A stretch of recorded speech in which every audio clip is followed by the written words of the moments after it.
Hello नमस्कार दोस्तों, स्वागत है आप सभी का कमाओ जीएस के यूट्यूब चैनल पर। साथियों, आज की अपनी जो क्लास रहने वाली है वो है राजस्थान बजट से संबंधित रहने वाली है। और इस क्लास में अपन टॉप 50 प्रश्न सोल्व करने वाले हैं। ठीक है। तो साथियों, 2-4 दिन क्या है कि इंटरनेट इश्यू की वजह से मैं आपके लिए क्लास नहीं लेकर के आ पाया। आज से अपनी जो क्लास है वो रेगुलर रहने वाली है। ठीक है। 9 तारीख तक मैं आपको करंट अफेयर्स और बजट और इकोनॉमिक्स जो कि आर्थिक समीक्षा है उससे संबंधित जितने भी प्रश्न बन सकते हैं वो मैं आपके लिए लेकर के आऊँगा। और इस क्लास को आपको पूरी जरूर देखना है, क्योंकि यहाँ से प्रश्न आपके एग्जाम में लगभग बाहर नहीं जाने वाला है। ठीक है। देखिए, पहला प्रश्न है कि राजस्थान का जो बजट है वो सर्वप्रथम किसके द्वारा पेश किया गया था, यानी कि जो राजस्थान का पहला बजट है वो किसके द्वारा पेश किया गया था। तो देखिए, राजस्थान का जो पहला बजट है वो नाथूराम मिर्धा के द्वारा पेश किया गया था, जो राजस्थान के पहले क्या थे, वित्त मंत्री थे। और जो ये बजट है वो कब पेश किया गया था, तो ये बजट पेश किया गया था 4 अप्रैल सन 1952 को। ठीक है। 4 अप्रैल 1952 को ये पेश किया गया था। इतना आपको याद रखना है, इंपॉर्टेंट डेट है, एग्जाम में पूछा जा सकता है। ठीक है। इसके बाद देखिए, जो राजस्थान में जो बजट पेश किया गया था, तो पहला जो बजट यानी कि जो पहला जो जेंडर बजट है वो कब पेश किया गया था। पहला जेंडर जो बजट है वो पेश किया गया था सन 2012 और 13 के अंतर्गत ये बजट पेश किया गया था। ये भी आपको याद रखना है, क्योंकि एग्जाम की दृष्टि से इम्पोर्टेंट है कि पहला जेंडर बजट कब पेश किया गया था, तो 2012-13 को किया गया था। इसके बाद देखिए कि जो पहला पेपरलेस बजट है, यानी कि पहला जो पेपरलेस बजट है वो कब पेश किया गया था, तो ये पेश किया गया था 2021-22 को। ठीक है। 2021-22 में ये बजट पेश किया गया था। और इसके बाद है कि पहला कृषि बजट कब पेश किया गया था। पहला जो कृषि बजट है वो कब पेश किया गया था, तो इसके साथ देखिए, पहला जो कृषि बजट है वो 23 फरवरी 2022 को पेश किया गया था। ठीक है। ये तीनों फैक्ट इंपॉर्टेंट है, ये आपको याद रखना है, कोई सा भी एग्जाम में पूछा जा सकता है। और जो राजस्थान के प्रथम जो वित्त मंत्री थे वो कौन थे, तो वो थे वित्त मंत्री थे कौन, नाथूराम मिर्धा, जिन्होंने राजस्थान का पहला बजट विधानसभा में 4 अप्रैल 1952 को पेश किया था। ठीक है। अगला प्रश्न है, देखिए, राजस्थान जो राज्य बजट का जो वार्षिक वित्तीय विवरण है वो किस अनुच्छेद में मिलता है, तो राजस्थान बजट का जो वार्षिक वित्तीय विवरण है वो अनुच्छेद 202 के अंतर्गत मिलता है। ठीक है। अगला प्रश्न है, देखिए, अगला प्रश्न क्या है कि बजट बजट 2022-23 के अनुसार स्टेट रोड सेफ्टी इंस्टीट्यूट की स्थापना किस शहर में की जाएगी, तो स्टेट रोड सेफ्टी इंस्टीट्यूट की स्थापना जयपुर शहर के अंतर्गत की जाएगी। कहाँ पर की जाएगी, जयपुर जिले के अंतर्गत की जाएगी।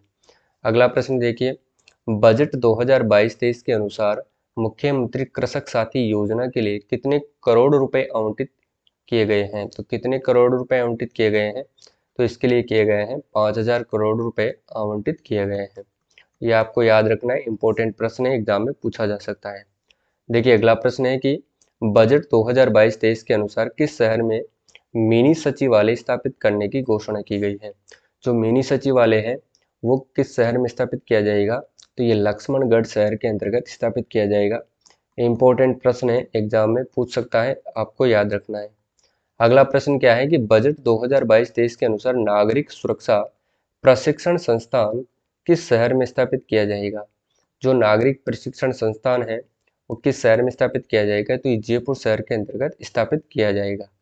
अगला प्रश्न है, देखिए, बजट 2022-23 के अनुसार इंदिरा गांधी शहरी और रोजगार गारंटी योजना का जो उद्देश्य है वह शहरी क्षेत्रों में कितने दिनों का रोजगार उपलब्ध करवाना है, तो ये कितने दिनों का है, तो 100 दिवस का रोजगार उपलब्ध करवाना है। ठीक है। और इसके लिए जो राशि खर्च होगी वो कितने रुपए की राशि खर्च होगी, तो 800 करोड़ रुपए की राशि इसके लिए खर्च की जाएगी। ठीक है।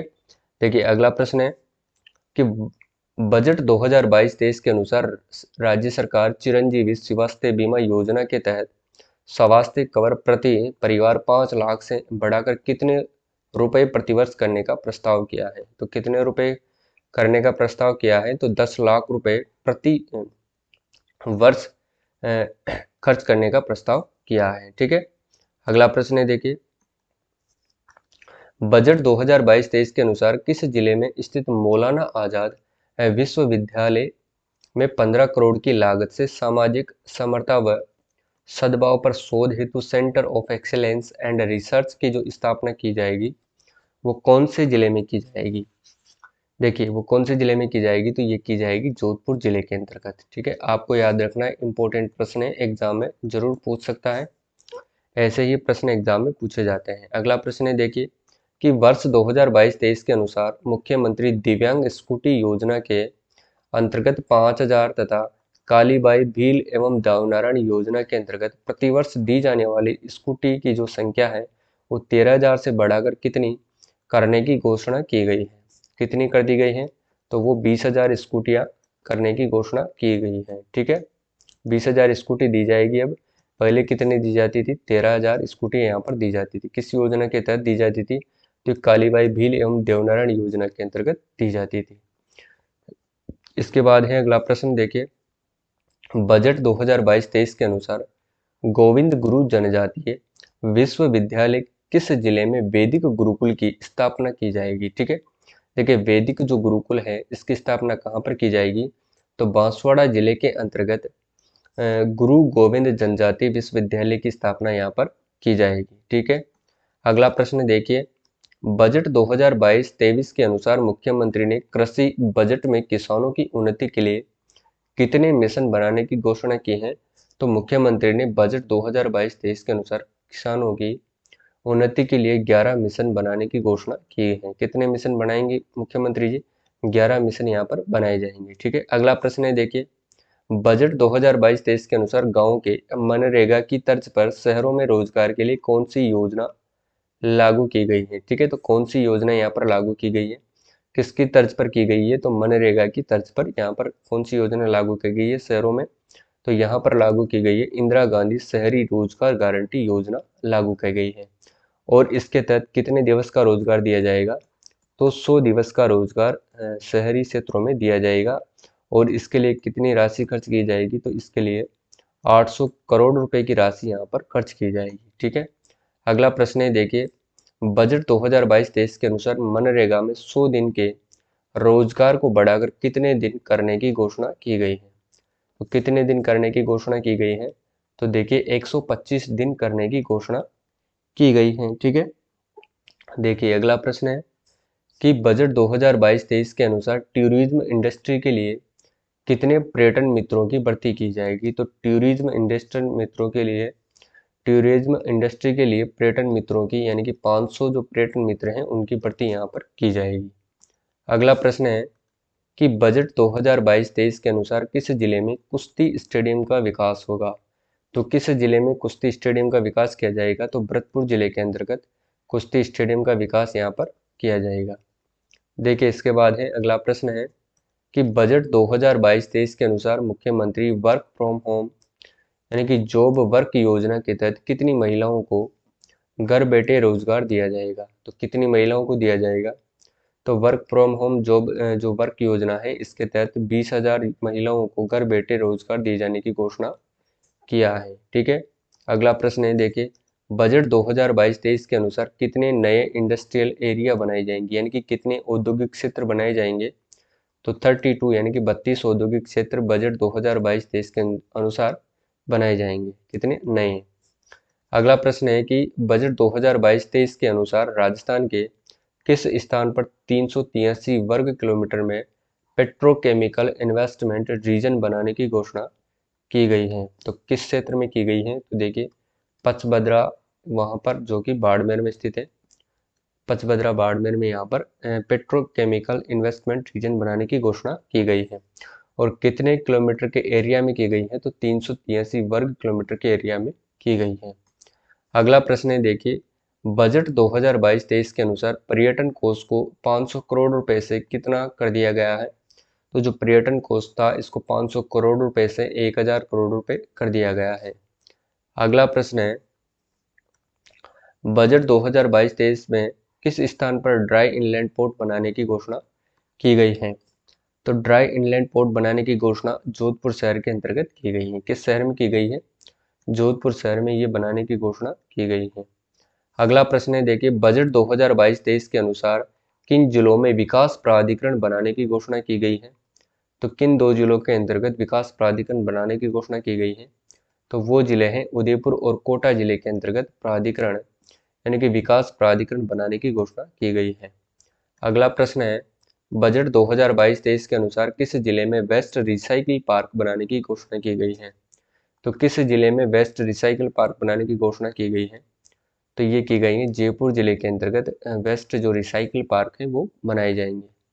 अगला प्रश्न है, बजट 2022-23 के अनुसार किस जिले में वेस्ट रिसाइकिल पार्क बनाए जाएंगे? तो ये जयपुर जिले के अंतर्गत बनाए जाएंगे, दोबारा रिपीट हो चुका है। अगला प्रश्न है कि बजट 2022-23 के अनुसार किस स्थान पर 300 करोड़ की लागत से Nehru youth transit hostel and facilitation centre बनाने की घोषणा की गई है? तो ये किस जिले के अंतर्गत की गई है? तो देखिए ये की गई है उदयपुर हाउस के अंतर्गत। कहाँ पर की गई है ये? उदयपुर हाउस के अंतर्गत जो सेंटर बनेगा वो बनाया जाएगा। ठीक है। अगला प्रश्न है, देखिए बजट 2022-23 के अनुसार माइक्रो इरिगेशन का जो सेंटर ऑफ एक्सेलेंस का मुख्यालय किस मुख्यालय पर बनाने की घोषणा की है? तो ये किस मुख्यालय पर बनेगा? तो ये संभाग मुख्यालय पर बनाया जाएगा। कौन सा जो सेंटर बनेगा? Micro irrigation centre of excellence, जिसका मुख्यालय संभाग मुख्यालय पर ये बनाया जाएगा। अगला प्रश्न है कि बजट 2022-23 के अनुसार बाजरा का सेंटर ऑफ एक्सेलेंस किस जिले में बनेगा? तो बाजरा का जो सेंटर ऑफ एक्सेलेंस है वो जोधपुर जिले के अंतर्गत बनाया जाएगा। ठीक है। अगला प्रश्न है, बजट 2022-23 के अनुसार आवासीय पेरा खेल अकादमी किन जिलों में खोली जाएगी? तो जो आवासीय पेरा खेल अकादमी है ये किन जिलों में खोली जाएगी? तो जोधपुर वो जयपुर जिलों के अंतर्गत खोली जाएगी। इसके बाद अगला प्रश्न है कि बजट 2022-23 के अनुसार राजस्थान सरकार है इन जिलों को स्मार्ट सिटी बनाने की घोषणा की गई है। तो किन जिलों को की है स्मार्ट सिटी बनाने की घोषणा? तो भरतपुर, बीकानेर, जोधपुर, भीलवाड़ा, चित्तौड़गढ़ व अलवर, यानी कि सभी जिलों को इन्होंने स्मार्ट सिटी बनाने की घोषणा की गई है। अगला प्रश्न है कि बजट 2022-23 के अनुसार शहद परीक्षण प्रयोगशाला स्थापित कहाँ पर की जाएगी? तो जो शहद परीक्षण प्रयोगशाला है श्री गंगानगर के अंदर स्थापित की जाएगी। अगला प्रश्न है कि बजट 2022-23 के अनुसार centre of excellence for apiculture किस स्थान पर खोला जाएगा? जो एपीकल्चर है वो भरतपुर जिले के अंतर्गत खोला जाएगा। ऑप्शन नंबर 20 का बिल्कुल सही आंसर है। अगला प्रश्न है, बजट 2022-23 के अनुसार विज्ञान केंद्र खोलने की घोषणा किस जिले में की गई है? तो जो विज्ञान केंद्र है वो भरतपुर जिले के अंदर खोला जाएगा और इसके साथ साथ बीकानेर वो कोटा जिले के अंदर भी खोला जाएगा। ठीक है। अगला प्रश्न है, बजट 2022-23 के अनुसार पॉक्सो एक्ट जो विशेष न्यायालय है वो कहाँ पर खोला जाएगा? तो ये मेड़ता नागौर के अंतर्गत खोला जाएगा। कहाँ पर खोला जाएगा? मेड़ता नागौर में। वेरी वेरी इंपॉर्टेंट प्रश्न है, एग्जाम में पूछा जा सकता है, आपको अच्छे से याद रखना है। अगला प्रश्न है, देखिए बजट 2022-23 के अनुसार किस स्थान पर मल्टीपर्पज इंडोर स्टेडियम खोला जाएगा? तो किस स्थान पर मल्टीपर्पज इंडोर स्टेडियम खोला जाएगा? तो टोंक जिले के अंतर्गत खोला जाएगा। इसके बाद अगला प्रश्न है, बजट 2022-23 के अनुसार सीआईएसएफ की तर्ज पर किसके गठन की घोषणा की गई है? तो सीआईएसएफ की तर्ज पर राजस्थान में क्या खोला जाएगा, गठन किया जाएगा? तो आरआईएसएफ किया जाएगा, यानी कि राजस्थान इंडस्ट्रियल सुरक्षा यानी कि सिक्योरिटी फोर्स, यानी कि राजस्थान औद्योगिक सुरक्षा बल की स्थापना किसके तर्ज पर की जाएगी? तो सीआईएसएफ के तर्ज पर की जाएगी, यानी कि केंद्रीय औद्योगिक सुरक्षा बल की स्थापना यहाँ पर की जाएगी। अगला प्रश्न है, बजट 2022-23 के अनुसार किस जिले में बाबा आमेट दिव्यांग अस्पताल खोला जाएगा? तो ये किस जिले में खोला जाएगा? तो ये जयपुर जिले के अंतर्गत खोला जाएगा। कौन सा अस्पताल? बाबा आमेट दिव्यांग अस्पताल खोला जाएगा। वेरी वेरी इंपॉर्टेंट है, परीक्षा में छपने लायक प्रश्न है। ठीक है, इसको आप इंपॉर्टेंट लगा लीजिए और अच्छे से याद कर लीजिए। अगला प्रश्न है कि बजट 2022-23 के अनुसार किस तिथि के बाद की कर्मचारियों को नई पेंशन की जगह पुरानी पेंशन मिलेगी? तो जो तिथि है वो है कि 1 जनवरी 2004 से के बाद के जो कर्मचारी हैं उनको नई पेंशन की जगह पुरानी पेंशन मिलेगी। अगला प्रश्न है, बजट 2022-23 के अनुसार एम्स जोधपुर के बाद दूसरे स्थान पर रोबोटिक सर्जरी की शुरुआत कहाँ पर की जाएगी? तो एम्स जोधपुर के बाद दूसरे स्थान पर जो रोबोटिक सर्जरी है वो कहाँ पर की जाएगी, तो ये जयपुर जिले के अंतर्गत की जाएगी। ठीक है, कहाँ पर की जाएगी, जयपुर जिले में ये की जाएगी। इसके बाद देखिए अगला प्रश्न है कि राजस्थान के अनुसार एक जो मिनी एग्रो पार्क की स्थापना कहाँ पर की जाएगी, तो राजस्थान 2022 यानी कि बजट 2022-23 के अनुसार मिनी एग्रो पार्क की स्थापना जो चैनपुरा निवाई यानी कि टोंक में की जाएगी। ठीक है, ऑप्शन नंबर 1 इसका सही आंसर है, जो कि चैनपुरा निवाई टोंक में मिनी एग्रो पार्क की स्थापना यहाँ पर की जाएगी। अगला प्रश्न है देखिए 2022-23 के अनुसार कृषि विज्ञान केंद्र कहाँ पर खोला जाएगा। देखिए कृषि विज्ञान केंद्र की अगर बात करें तो ये देवली व टोंक के अंदर खोला जाएगा। ठीक है, देवली के अंदर खोला जाएगा, जो कहाँ पर है, ये टोंक जिले के अंदर स्थित है। अगर अपन विज्ञान केंद्र की बात करें, देखिए विज्ञान जो केंद्र है ये कहाँ पर खोला जाएगा, तो विज्ञान केंद्र भरतपुर जिले के अंतर्गत खोला जाएगा। ठीक है, भरतपुर, और इसके बाद है बीकानेर,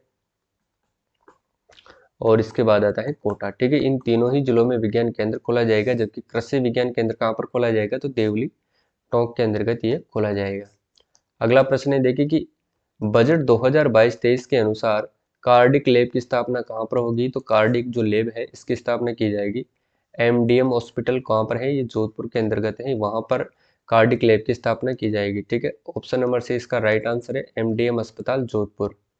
अगला प्रश्न है बजट 2022-23 के अनुसार सीएमएचओ ऑफिस की स्थापना कहाँ पर होगी, तो इसकी जो स्थापना है वो होगी जोधपुर व उदयपुर जिलों के अंतर्गत की जाएगी। किसकी, सीएमएचओ की स्थापना। ठीक है, अगला प्रश्न है बजट 2022-23 के अनुसार महिलाओं को अर्ली कैंसर यानी कि डिटेक्शन की जो सुविधा के लिए किस स्तर पर मोबाइल कैंसर डायग्नोस्टिक वैन उपलब्ध होगी, तो ये किस स्तर पर होगी, तो ये जो वैन है ये जिला स्तर पर उपलब्ध होगी। ठीक है, किसके तहत होगी, ये महिलाओं को अर्ली कैंसर डिटेक्शन की सुविधा के लिए।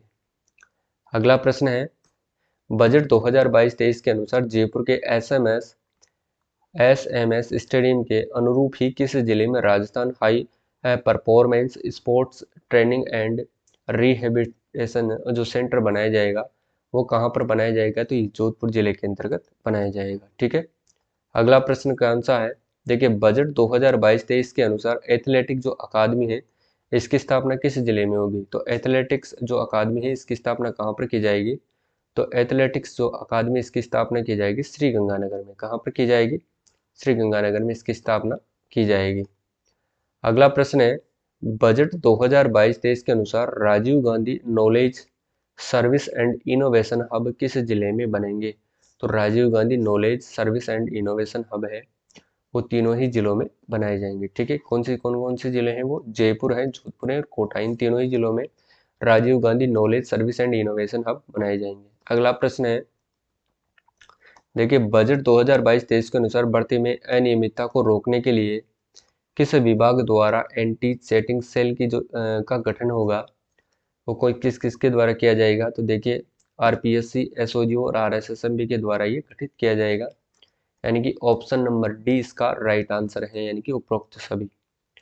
देखिए इसके बाद अपन कुछ इंपॉर्टेंट जो फैक्ट है उनको अपन नोट कर लेते हैं, ताकि आपके एग्जाम के पॉइंट ऑफ व्यू से इंपॉर्टेंट रहने वाले हैं। ठीक है, देखिए तारानगर चूरू में आयुर्वेदिक महाविद्यालय है वो खोले जाएगा, कहाँ पर, तारानगर चूरू में। देखिए नोट करना है तारानगर।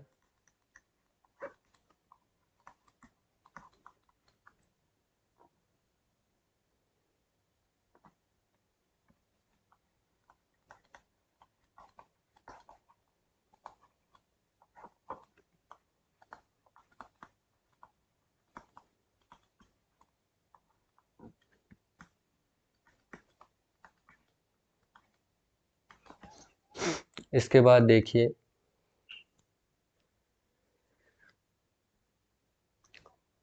भरतपुर में आयुर्वेदिक नर्सिंग कॉलेज खोला जाएगा। ठीक है, इसके बाद क्या है कि भरतपुर में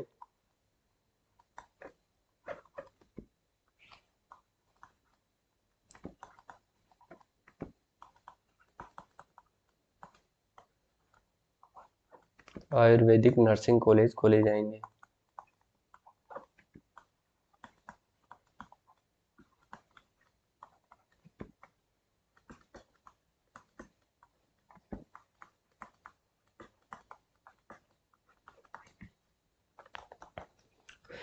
ये सभी इंपॉर्टेंट है, आपको अच्छे से याद रखना है। इसके बाद है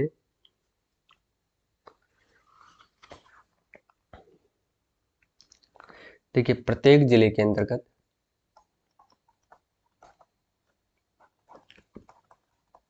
प्रत्येक जिलों में सावित्रीबाई फुले वाचनालय स्थापित किए जाएंगे।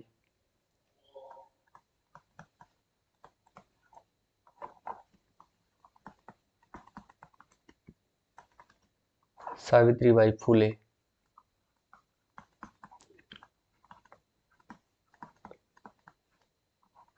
वाचनालय क्या किए जाएंगे, स्थापित किए जाएंगे। ठीक है। इसके बाद है Mahatma Gandhi institute of governance and social sciences, जो कि कहाँ पर स्थापित किया जाएगा, जयपुर में स्थापित किया जाएगा। देखिए महात्मा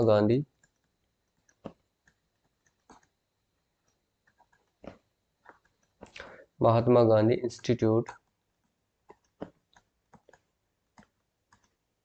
इंस्टीट्यूट ऑफ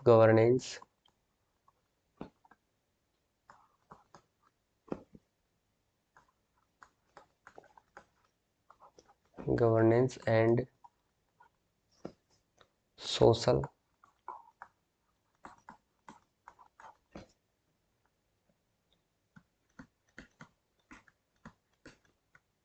साइंसेज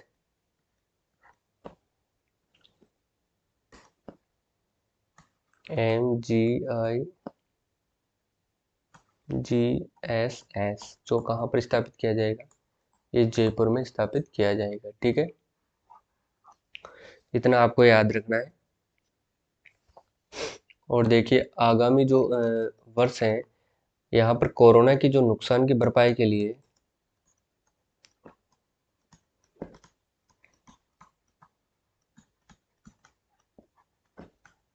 कोरोना की नुकसान की भरपाई के लिए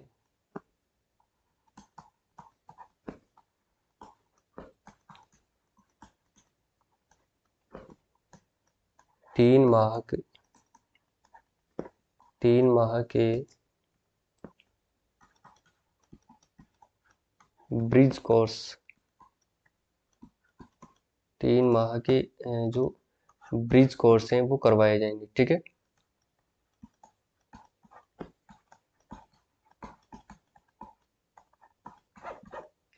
क्योंकि जो कोरोना में जो शिक्षा का जो नुकसान हुआ है उसकी जो भरपाई के लिए कौन से कोर्स करवाए जाएंगे, तो ब्रिज कोर्स करवाए जाएंगे। और कितने महीने के लिए करवाए जाएंगे, तो ये 3 महीने के लिए करवाए जाएंगे। देखिए इसके बाद है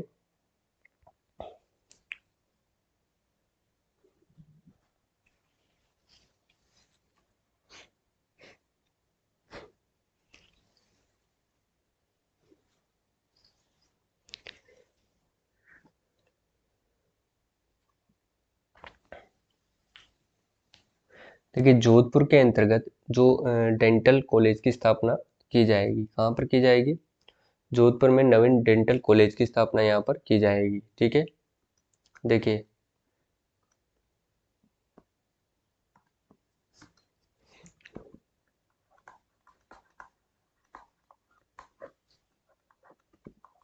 जोधपुर में नवीन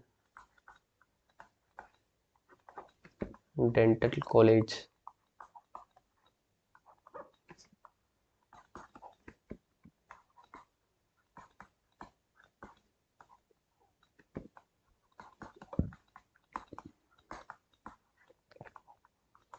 की जाएगी। कहाँ पर की जाएगी, तो ये जोधपुर के अंतर्गत की जाएगी। देखिए मुख्यमंत्री जो निशुल्क दवा योजना है कब प्रारंभ की गई थी, मुख्यमंत्री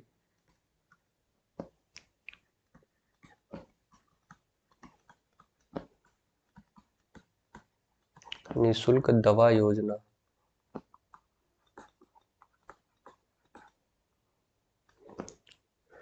तो ये कब प्रारंभ की गई थी, तो देखिए जो मुख्यमंत्री निशुल्क दवा योजना है ये 2 अक्टूबर 2011 को प्रारंभ की गई थी। इम्पोर्टेंट है, एग्जाम में कई बार पूछा गया है कि मुख्यमंत्री निःशुल्क दवा योजना कब प्रारंभ की गई थी। ठीक है। और इसके बाद जो कि मुख्यमंत्री निःशुल्क जांच योजना है,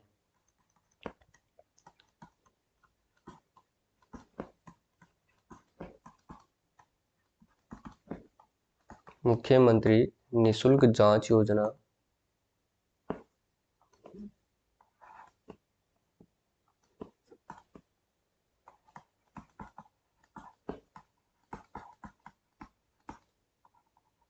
ये कब प्रारंभ की गई थी, तो ये अप्रैल 2013 के अंतर्गत प्रारंभ की गई थी। ठीक है, ये भी इम्पोर्टेंट है, इसको याद रखना है। और इनके तहत जो जितनी भी सुविधाएं हैं, जैसे कि ओपीडी व आईपीडी, ओपीडी व आईपीडी की जो सुविधाएं हैं वो प्रदेशवासियों के लिए पूर्णतः निःशुल्क करने की घोषणा की गई है। ठीक है, पूर्णतः निःशुल्क करने की घोषणा की गई है।